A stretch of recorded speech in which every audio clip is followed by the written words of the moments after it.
তো hello guys, আজ আমাদের গ্রামে একটি ক্যাটারিং আছে, তার জন্য আমরা বেরিয়ে যাই। আর এখানে এসে আমরা জিনিসগুলো বাগিয়ে নিই।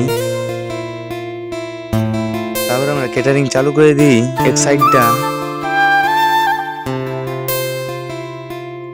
আর ক্যাটারিং করতে করতে দেখি ওদের বক্স বাজছে, তাই থাকতে না পারে আমরা চলে যাই।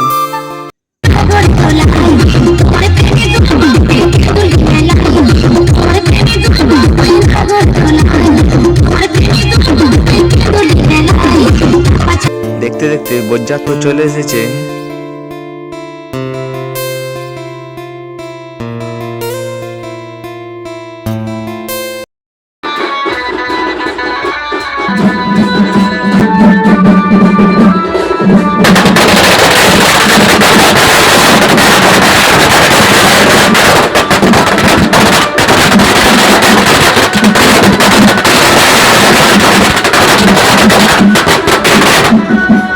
তো বরযাত্রী খেতে দিয়ে পর আমরা বসে যাই খাবার খেতে। তো এটা হচ্ছে মেনু আজকের। আমাদের ক্যাটারিং শেষ হয়ে গেছে। তো চলো আবার কোনো নেক্সট ভিডিওতে দেখা হচ্ছে।